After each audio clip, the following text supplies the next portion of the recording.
안녕하십니까. 세션 2 모더레이터를 맡은 NH아몬드 자산운용 LDI 리서치 운용본부의 서정현입니다. 방금 사회자께서 소개해 주신 대로 저희 세션 2에서는 두 분의 연사를 모시고 2025년도 메이저 매크로 시프트에 관한 고견과 인사이트를 한번 들어보는 시간을 갖도록 하겠습니다.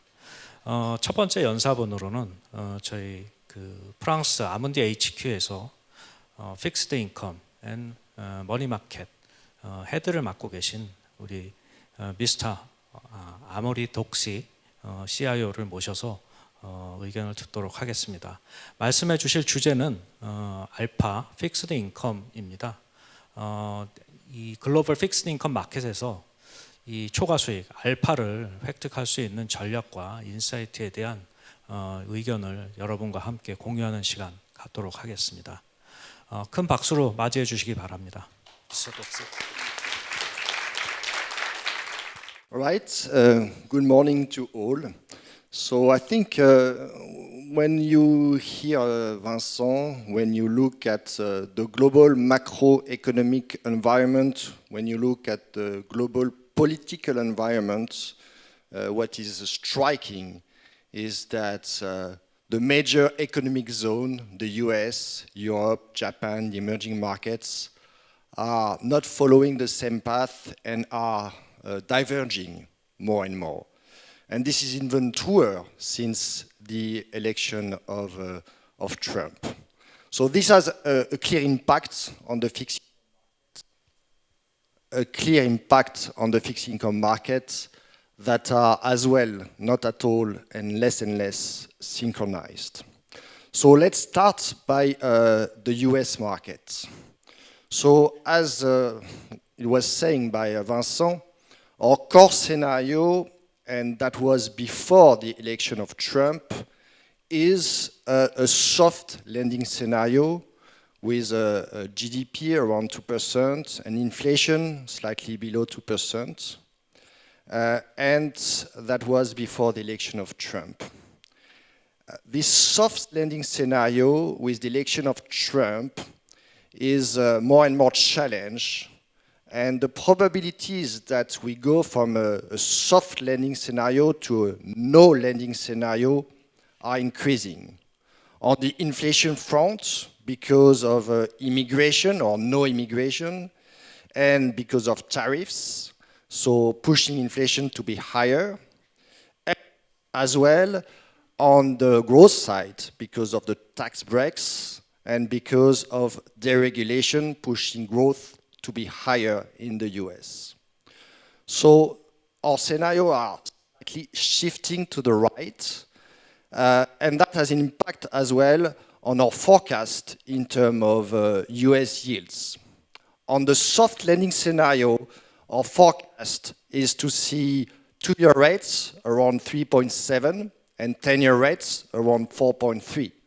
On the no landing scenario, our forecast is to see 2-year rates around 4.5 and 10-year rates around 5.1.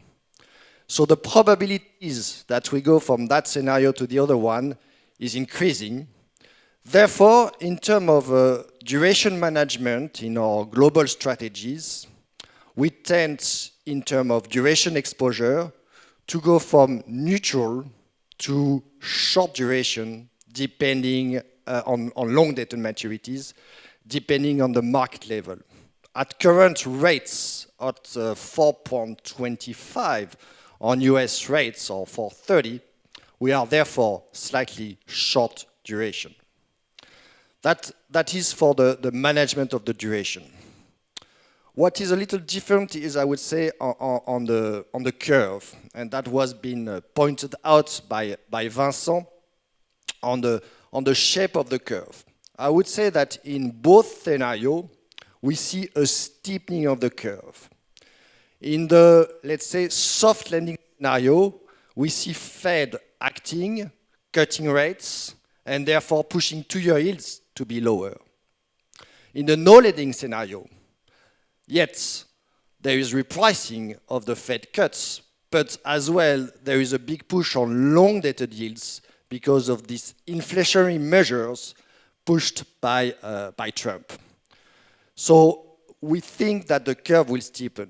If we go here, this is the US yield curve between 5-year and 30-year. You've seen recently a slightly flattening move since the last 2 months, actually, because of the repricing of the Fed cuts. So here you can see 5-year, 30-year flattening by around 15 to 20 basis points in the last months. We think it will re-steepen, and actually we think it's a good level to anchor back some steepening positions. We think that these spreads will go back to 90 basis points in the next few months. So from our point of view, it's a good opportunity. Now let's go back to Europe. Europe is a different, as I said, macroeconomic environment. So our core scenario, I would say, is a soft recovery, so slightly higher growth in 2025 with 1% growth. However, there are many uncertainties. On the negative side, there is, I would say, a difficult political environment, both in France and in Germany, and that is weighing on the business sentiment. On the negative side, there is as well uncertainties of the US tariffs by Trump, and therefore uncertainties about Eurozone exports. And that is weighing as well on the business sentiment. On the positive side, and this was pointed by Vincent, 2 things that could happen. One, a German fiscal package that would push growth to be higher. And second, a ceasefire in Ukraine. But if we look at all these alternative scenarios, it's a little more biased towards the downside. So in Europe, in terms of duration, will be the opposite of the US. We will be neutral to long duration. At the current level of 10-year Germany Bund around 220 or 215, we are slightly long duration. In terms of curves, we think as well in Europe the curve will keep on steepening, as in any scenario the ECB will keep on acting and cutting rates. So we do expect a steepening of the curve. The 2-year 10-year in Germany is trading around 20 basis points, and we see it steepening to 50 basis points in the next few months. On the rate side, 2 other things to mention. The first one is, and it was said by Vincent, is on Japan. We believe that inflation is gradually rooting into the market and paving the way for higher rates. And if you look at 10-year JGBs, we believe it's trading around 110 these days, and we believe it will go to 150 within the next few months. The last point is on real rates. If you look at US inflation bonds, but it's true on European inflation bonds, we are overall on a historical basis at a quite high level of real rates. When you look at the break-even market, the US inflation swaps, we are still at a pretty low level from an historical basis. The 10-year break-even US inflation swaps is trading around 240. And when you look around all the uncertainties, the short-term uncertainties on inflation, immigration, tariffs, the long-term trends on inflation, energy transition, deglobalization, demographics, we think for investor, it's a good opportunity to buy overall in Europe, in US, the inflation bonds that offer a good protection. against future inflation. That's for the rates market. Now let's look at the credit market overall. We are overall positive on the credit market, and this despite tight spreads. There are many reasons for that. The first reason is related, I would say, to the macroeconomic environment that we believe are overall positive for the credit bond market, especially the IG market. If I come back to these 2 slides, you can see that in the 2 slides, in our scenario, out of 5 scenarios, it's positive for investment grade credit. Out of 6 scenarios, it's positive for 5 scenarios, and out of 6 for high yield, it's positive for 4. And indeed, that's really quite good for credit market. The second reason is related to the balance sheet of the corporates overall. We can see that the balance sheet from an historical basis are very strong. The earnings are very high, and even though it may suffer if there is a slowdown, from an historical basis, we are very high earnings. When you look as well as the interest rate impact on the corporates, you can see that even though rates went much higher, the interest rates service cost on the debt service is still very limited. It's very true for investment grade issuer, but it's even true for high issuer, except maybe the triple C issuer. So the environment and the cost of debt is still limited.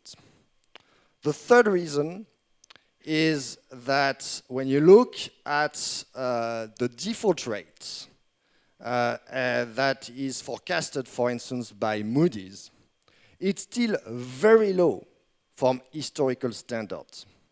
You can see here at 1.8% in the US and 1.2% in Europe for overall high issuer. When you look at migration of rating as well, here it's the migration of rating over the last 12 months. And you can see that it has migrated positively to the left side. Here is the migration and the forecast by Moody's around the next 12 months. And you can see that except a few issuers, it's still positive over the next 12 months. So the rating environment and the default rate environment is positive for issuer. The last point on the credit market that is supportive as well for the credit market is that there's been a big change in the fixed income market over the last 2 years. And the change is that the retail investors started to act and to invest into fixed income. Before, in the low rates environment, we had mostly institutional investors investing into fixed income markets. Now, the retail investors are really investing a lot into fixed income markets. And what they are targeting is all-in yields, and therefore they're going after credit bonds, and this is massive. Here, if you look at, for instance, as the demands on credit funds, so this is the euro market, you can see on long-dated maturities that we are in 24 well above 23, and 23 was well above 22. On short-dated maturities, it is as well super massive, the demand that is coming from investors. So these customers are really looking after credit bonds, which means that the supply and demand dynamic is very positive for credit markets. So for all these reasons, we are indeed super positive on the credit bonds. So in short, before I let my friend talk about the current markets, in short, we do believe overall that the fixed income market is offering a lot of opportunities. When you look at the markets, clearly because it's really diverging, it's very important, one, to be very flexible on your duration management, and second, to favor global strategies over single currency strategies because of this strong divergence of the bond market overall. Thank you. 글로벌 마켓에서의 알파를 거행하기 위한 여러 가지 전략과 또 매크로 환경의 시프트에 대한 깊이 있는 분석 잘 들었습니다. 두 번째 연사로는 저희 NH 아몬디 자산운용의 채권운용 부문을 이끌고 계신 한수일 부문장이 발표를 해주시겠습니다. 발표 주제는 2025년 채권시장 전망입니다. 한국에서 바라본 글로벌 매크로 환경의 변화, 그리고 한국을 포함한 통화 정책의 어떤 변화 추이, 그리고 2025년도 한국 채권 시장의 금리 전망을 대한 깊이 있는 분석을 우리 모두 함께 공유할 수 있는 시간을 진행하도록 하겠습니다. 박수로 맞이해 주시기 바랍니다. 한수일 부문장님. 오늘은 매우 중요한 날입니다. 그 첫 번째 이유는 아몬디 컨퍼런스가 열리기 때문이고, 두 번째 이유는 한국은행 금융통화위원회가 열리기 때문이었습니다. 아시는 분은 아시겠지만 그 예상 밖으로 오늘 기준금리 인하가 이루어졌습니다. 대부분의 사람들이 동결할 것을 예상했기 때문에 시장은 좀 당황을 하는 것 같고요. 저 또한 약간 당황스럽습니다. 이 자료 준비한 게 한 달 전인데. 그렇지만 한편으로는 좀 마음이 편합니다. 그 이유는 앞으로 말씀을 드리면서 설명드리겠습니다. 자료는 5파트로 준비를 했고요. 전체적인 서머리, 그리고 두 번째, 세 번째 파트에서는 글로벌 경제와 통화 정책인데, 이 부분은 앞선 분들이 많이 설명을 했고 저희도 대부분 동의하기 때문에 간단히 요약하고 넘어가겠습니다. 주로 말씀드릴 내용은 네 번째와 다섯 번째, 한국 경제 및 통화 정책, 그리고 크레딧 시장, 이렇게 준비를 했습니다. 대략적인 서머리를 보시면 내년은 전체를 관통하는 큰 테마는 글로벌리 통화 정책이 완화 쪽으로 간다, 금리를 내린다, 이게 가장 영향을 많이 준다고 보고 있고요. 특히 미국 같은 경우에는 앞서서도 많이 말씀을 하셨지만 경기가 좀 둔화되겠지만 잠재 성장률 이상의 안정적인 연착륙이 가능하다. 그렇기 때문에 인플레 리스크도 좀 남아 있고 금리 인하는 점진적으로 느리게 진행이 될 거다. 반면 한국 같은 경우에는 내수가 갈수록 좀 안 좋아지고 있습니다. 그리고 수출도 이미 꺾였고, 그래서 저희는 내년도 성장률 전망을 한국은행이 말한 잠재 성장률 2%보다 낮은 1.8%로 봤습니다. 그리고 내년 물가는 2.0%, 그리고 내년에 기준금리 인하는 총 4차례, 최종금리 2.25까지 내려갈 것으로 예상을 했습니다. 그런데 방금 한국은행이 기준금리를 인하 오늘 해버렸기 때문에 내년도 기준금리 전망하는 대부분의 기관들이 이 최종금리를 2.5로 예상을 했었습니다. 3번 정도 인하는. 근데 오늘 한국은행 금통위에서의 기준금리 인하는, 그게 의미하는 건 최종금리가 2.5가 아니라 2.25일 가능성이 굉장히 높아졌다. 내년에 3번만 내려도. 또 하나는 한국은행이 현재의 상황을 굉장히 심각하게 보기 시작했다라는 것입니다. 왜냐하면 지난번 금통위까지만 해도 만장일치 동결을 하였고 경제에 대해서 부정적인 언급을 크게 하지 않았기 때문입니다. 저희는 자료 준비할 때부터 현재의 상황은 시장 컨센서스보다 낮은 2.25까지 금리를 낮춰야 한다라고 봤고, 그 트럼프 영향을 최소한으로 본 수치입니다. 1.8 성장률 전망은 만약에 그 트럼프 정책의 여파가 월스트리트 시나리오로 작용을 한다면 1% 초반대까지 한국 경제 성장률이 떨어질 수도 있다, 그렇게 보고 있고요. 내년도 상하반기를 나눠서 보면 상반기는 기준금리 인하 사이클이 본격화되는 시기로 봤기 때문에 국채 발행 물량이 아시겠지만 굉장히 늘어나지만 시장 금리는 내려갈 것이되 그 커브에 영향을 줘서 장단기 스프레드는 확대되는 스티프닝 커브를 예상을 했습니다. 그리고 하반기에는 금리 인하 효과가 좀 사라지고 그리고 WGBI 편입 때문에 외국인들의 국채 수요가 늘어나는 걸 감안해서 커브가 다시 플랫 되겠지만 연간 전체적으로 보면 스티프닝 커브를 예상하게 되는 한 해로 보고 있습니다. 글로벌 경제의 가장 큰 특징은 미국과 나머지 국가 간의 차별화라고 생각을 하고요. 앞서 많이 말씀하셨기 때문에 한국 채권 시장에 주는 시사점만 간단히 말씀을 드리면 글로벌 금리 인하 기조이기 때문에 한국은행이 금리 인하하기에는 굉장히 편해진 상황이다. 그렇지만 미국 우선주의의 상황은 한국 경제에 좀 부담이 될 거다라는 생각이고요. 중국은 여러 가지 부양책 그리고 통화정책, 재정정책 다 나오고 있지만 여전히 불확실성을 주고 있는 상황이고 중국 의존도가 높은 한국의 입장에서는 좀 부정적인 상황으로 보고 있습니다. 그리고 미국 경기가 여전히 다른 나라에 비해서 좋은 부분이 만약에 현재 달러 강세를 더 추가로 강세로 만들게 되는 상황으로 전개가 된다면 이거는 한국은행이 금리 인하하기에 좀 불편한 상황이 될 수 있다라고 보고 있습니다.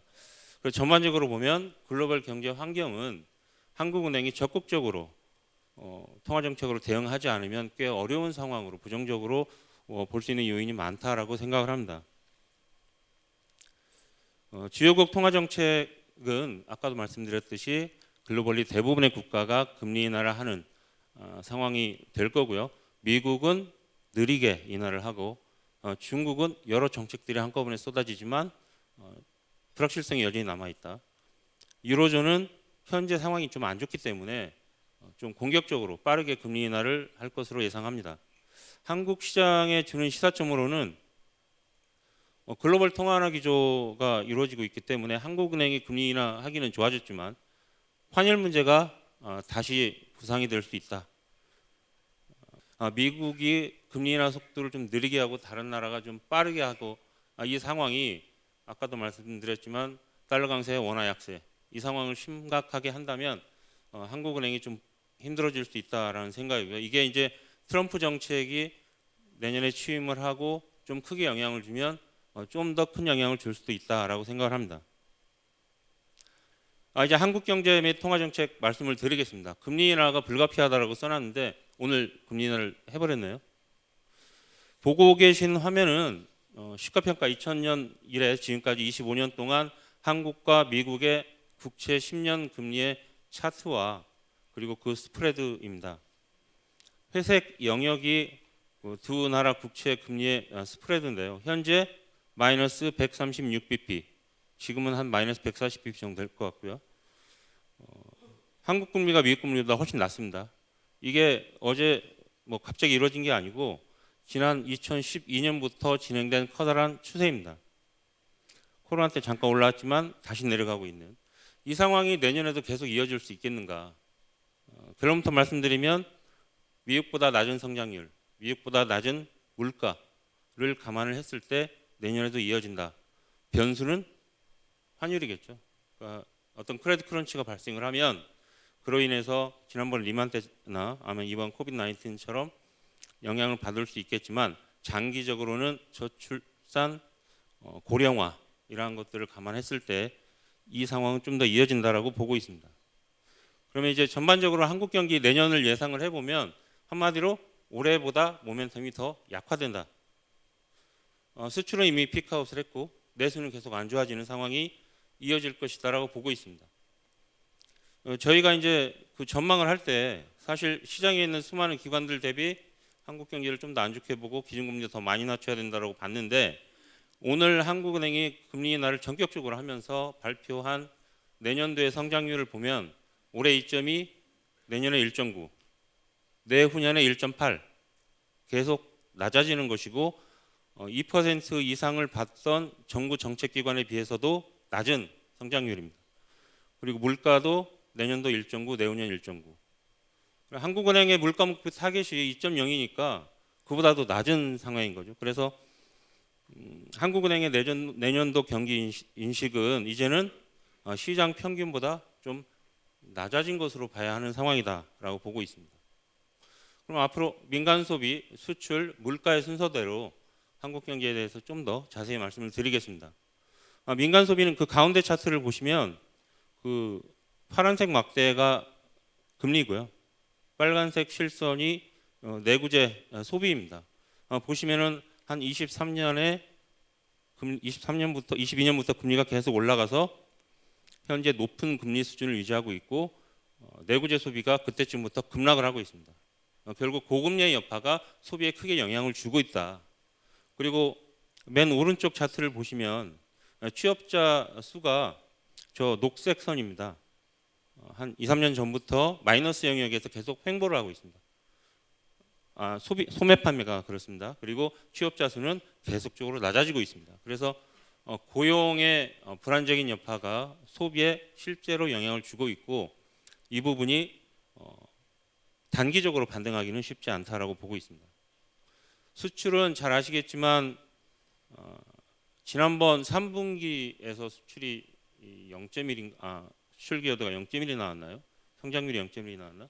그리고 주로 반도체가 수출을 이끌고 있는데 올해 저 가운데 차트 보시듯이 갑자기 꺾이고 있습니다. 그 추세는 지금도 이어지고 있고 맨 오른쪽 차트를 보시면 그 초록색 선이 반도체를 제외한 품목들의 물량입니다. 보면 계속 부진하였고 그 파란색이 반도체인데 좋았던 반도체마저도 꺾이고 있습니다. 그래서 수출 환경이 급속도로 나빠지고 있다. 그리고 11월 달 지나봐야 알겠지만 20일까지의 속보치를 보면 이번 달 수출이 한 2%대로 급락을 하는 모습이 나타날 것으로 예상이 되고 있습니다.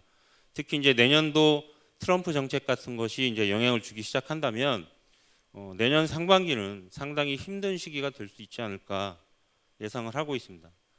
잠깐 트럼프 정책의 영향을 보시면 한국은행이나 대외경제정책연구원 같은 데서 트럼프의 영향이 수출에 크게 영향을 주고 GDP를 끌어내릴 거라고 예상을 하고 있는데 저희는 아까도 말씀드렸지만 월스트 시나리오가 적용을 하면 한국은행 1.9, 저희 전망 1.8 성장률인데 1% 초반대까지 내려갈 수도 있다 보고 있습니다.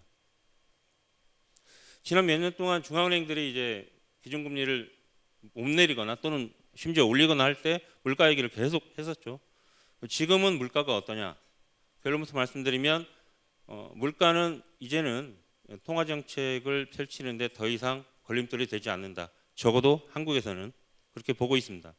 오른쪽 차트 보시면 헤드라인 CPI, 코어 CPI 그리고 기대 인플레 나와 있는데 계속적으로 꺾이고 있고요. 특히 24년도 들어서 헤드라인 CPI가 급락을 하고 있습니다. 25년에도 상반기까지는 2% 미만의 낮은 물가가 예상이 되고요. 저희 추정치로는 1.8 정도 보고 있습니다. 하반기에 좀 올라가겠지만 연간 전체적으로 2% 물가 저희는 예상을 했고 한국은행 오늘 1.9를 예상을 했죠. 한국은행의 물가 안정 목표 레벨이 2.0인데 그보다 같거나 낮은 수준으로 물가가 앞으로 나올 거다. 결국 한국은행은 앞으로 통화정책 결정하는 데 있어서 물가는 더 이상 최우선 순위가 아니다. 그럼에도 불구하고 한국은행은 올해 상반기에 기준금리 인하를 해야만 할 것 같은 상황임에도 불구하고 인하를 안 했던 이유가 이 부동산 상반기에는 부동산이었고요. 하반기에 최근 들어서는 환율 문제였습니다. 부동산 가운데 보시면은 이제 올해 7월까지 가파르게 많이 올랐습니다. 그러나 최근 들어서 0.6까지 크게 안정이 됐고요. 지금의 긴축적인 대출 정책까지 감안을 하면 내년도 부동산 문제는 크게 심각하지 않을 것으로 보고 있고 환율 문제는 연초 이후 맨 오른쪽 차트 보시면 이 노란색이 한국 원화인데 YTD로 높았죠. 그러니까 절하폭이 꽤 컸는데 최근 들어서 원화의 절하폭이 상대적으로 좀 낮아지고 있기 때문에 한국은행이 항상 얘기하듯이 환율은 레벨의 문제가 아니라 변동성의 문제다라고 얘기했고 최근 들어서 1,400원 내외에서 계속 횡보를 보이면서 변동성이 낮아지고 있습니다. 참고로 오늘 9시 50분에 금리 인하를 했는데 환율이 그 순간에 빠졌습니다. 1390원 초반으로. 그리고 살짝 올랐지만 지금도 안정적으로 유지가 되고 있고요. 장중에 잠깐의 가격이 움직임이지만 이 금리 인하가 환율을 크게 문제를 일으킬 정도는 아니다라고 한국은행이 판단하고 있는 것 같고 내년에도 그러한 상황으로 가지 않을까 생각하고 있습니다. 그러면 한국은행은 금리를 얼마나 인하할 것으로 보느냐? 중립금리 논쟁이 최근에 한창이었는데 미국이 3.5, 한국은행이 말을 했습니다. 1.8에서 3.3이다. 중간값 2.5다. 그래서 대부분의 기관들이 내년에 기준금리 인하를 2.5까지 받습니다. 중립금리 수준까지. 하지만 저희는 그보다 낮은 2.25를 받고 현재의 상황이 중립금리 이하의 기준금리로 경기 부양을 좀 해야 하는 상황이라고 봤습니다. 내년에 수급이 또 중요하니까 수급을 보면 사상 최대치의 국채 발행량 201조 그리고 순증 규모도 84조 최대치입니다. 그렇지만 기준금리를 급속히 인하하는 국면에서 이 정도 물량은 새롭게 발생할 수요를 감안하면 레벨을 반대로 올릴 정도는 아니다라고 생각을 하고요. 다만 커브에는 영향을 주겠죠. 그래서 커브 스팁을 전망합니다. 반면 하반기에는 WGBI 편입이 11월이니까 사전에 들어오는 외국인들의 수요 등을 감안했을 때 장기물이 좀 안정이 될 수 있다. 그렇지만 연간으로는 스팁 커브를 예상합니다. 크레딧 시장 간단히 말씀드리겠습니다. 국채를 제외한 크레딧물들은 기준금리 계속 인하하는 이 영향을 가장 크게 받을 것 같고요. 특히 상반기에. 그래서 상반기에는 국채와 크레딧물의 스프레드가 좁아지는 쪽으로 보고 있고 다만 하반기에는 이제 기준금리 인하 효과가 좀 사그러들고 그리고 개별 기업의 펀더멘탈이 안 좋은 게 부각될 가능성이 있습니다. 그래서 하반기에는 크레딧 스프레드의 확대를 전망합니다.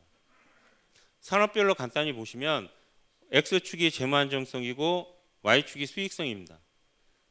조선은 이 두 개를 다 충족하는 개선의 영역에 있고 반도체나 자동차나 호텔 같은 경우에는 재무 건전성이 개선에서 유지에서 저하로 낮춰지는 것을 전망하고 수익성은 정유나 석유화학 같은 경우에 개선에서 유지에서 저하 쪽으로 낮아질 것을 예상합니다.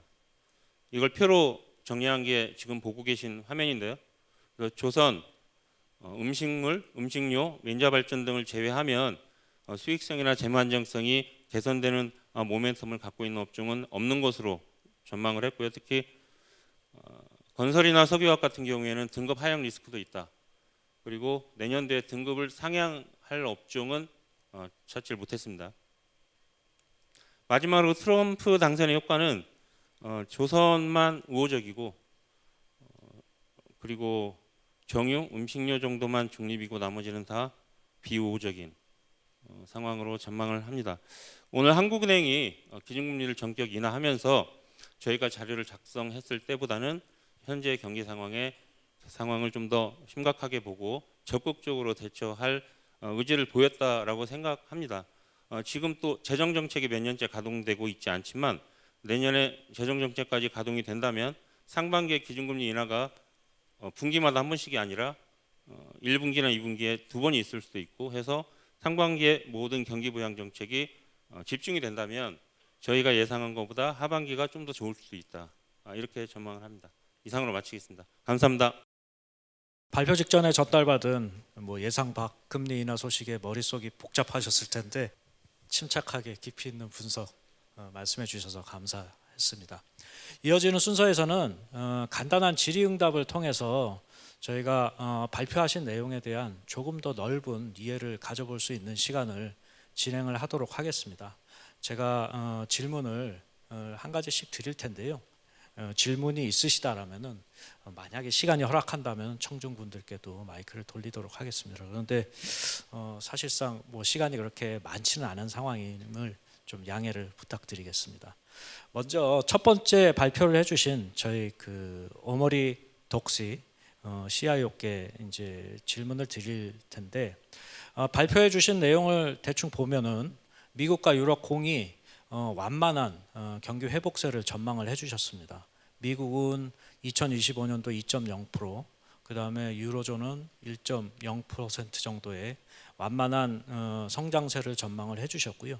반면에 물가 수준에 있어서는 미국과 유로존 공이 2%를 하회하는 굉장히 안정적인 물가 전망을 해주셨어요.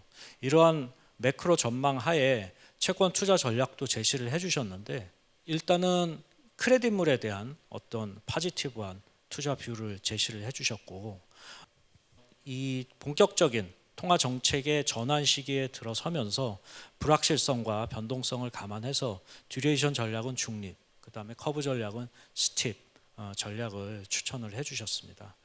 오늘 발표해 주신 내용을 바탕으로 해서 제가 미스터 덕시 CIO께 질문을 드릴 텐데요. 이 아문디의 내년도 시장 전망을 바탕으로 해서 볼 때 오늘 강조하신 크레딧물의 섹터의 어떤 투자 전략과 섹터를 좀 확장을 해서 정부채까지 확장을 할 때 이 비교적으로 이 두 섹터 간의 투자 수익률 측면에서의 전망은 어떻게 보시는지 의견을 듣고 싶습니다.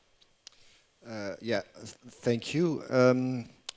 I would say the dynamic on credit bonds versus government bonds is quite different.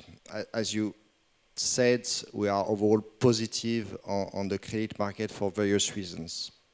When you look at government bonds, I would say the dynamic is not as good as the credit markets.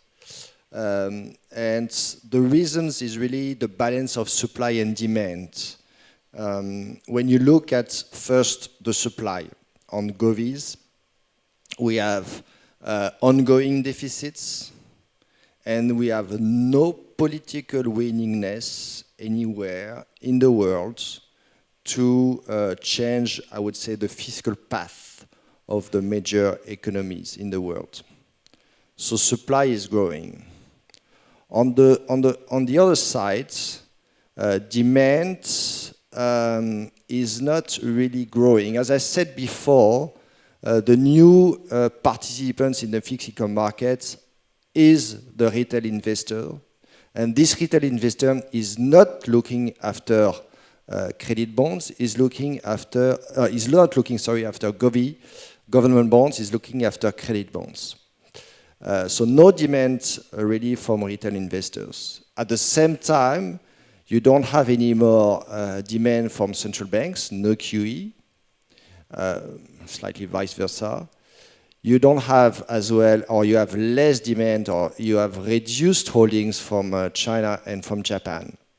So all in all, the dynamic that is positive in supply and demand on credit is negative on government bonds, on supply and demands. So for these reasons, I would say fundamentally, in terms of exposure, we would be overweight credit versus underweight government bonds. Having said that, what you have experienced recently is a major cheapening of government bonds. In the last 2 months and a half, if you look at German bonds, for instance, versus swaps, has reached by close to 30 basis points. And it's the first time in history that we've seen a few days ago German bonds being cheaper on, for instance, 10-year yields than 10-year swaps. It has never happened since the start of the Eurozone market. So super cheap. So I would say at this level, tactically, we will start to buy government bonds, but this is only tactical. Strategically, overall, we will stay underweight government bonds versus credit bonds. 예, 깊이 있는 의견 감사드립니다. 두 번째로는 저희 두 번째 연사이신 한수일 부문장님께 질문을 드리도록 하겠습니다. 이 발표하신 내용을 간단히 좀 살펴보면은 이 글로벌 매크로 전망에 대해서는 아문디 전망과 크게 차이는 없는 것 같습니다. 소프트 랜딩을 전제로 해서 미국 같은 경우 뭐 경제지표 개선과 연속적인 금리 인하를 전망을 해주셨고요. 반면에 한국 경제에 있어서는 내수 회복이 다소 더딜 수 있고 그 다음에 수출 경기가 피크아웃하면서 미국보다 또 유로존보다는 여타 지역보다는 조금 다소 더딘 경기 회복세를 전망을 해주셨어요.